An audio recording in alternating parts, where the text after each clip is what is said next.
स्वागत है आपका सोशल मीडिया प्लेटफॉर्म पर। नेशनल हेराल्ड को लेकर कांग्रेस में टेंशन का माहौल है। क्या है नेशनल हेराल्ड और कांग्रेस को क्यों डर सता रहा है?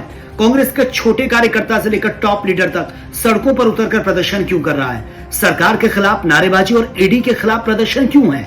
नेशनल हेराल्ड क्या है, ये समझ लेते हैं। दरअसल नेशनल हेराल्ड एक न्यूज़पेपर है। 1938 में पंडित जवाहरलाल नेहरू ने इसको प्रकाशित किया। एजेएल एसोसिएट जर्नल लिमिटेड मालिकाना हक इसके पास था। एजेएल उस वक्त 3 न्यूज़पेपर प्रकाशित करता था, जिसमें नेशनल हेराल्ड भी था।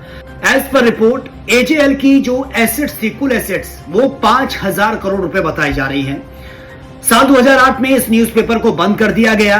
इसके पीछे एजेएल ने अपना फैक्ट रखा कि वो कर्जे में है, यानी कि 90 करोड़ के आसपास उस पर कर्ज हो गया है, जिस वजह से वो इस न्यूज़पेपर को आगे कंटिन्यू नहीं रख पाएगा। वो इसको बंद कर रहा है क्योंकि उस पर 90 करोड़ से भी ज्यादा का कर्ज हो गया है।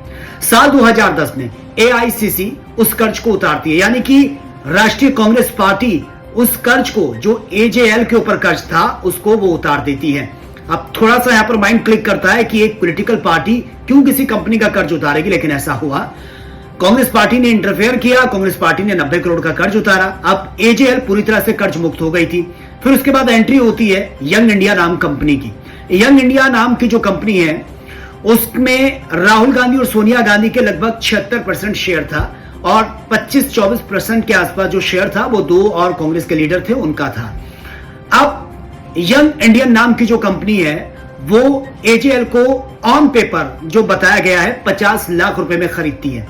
अब एक और माइंड में क्लिक होता है कि जिसकी 5000 करोड़ के आसपास एसेट्स हो, वो 90 करोड़ रुपए कर्ज में उतरने के बाद वो 50 लाख में कैसे खरीदी गई? ये कहें कि 90 करोड़ में आप 5000 करोड़ की प्रॉपर्टी खरीद रहे हैं।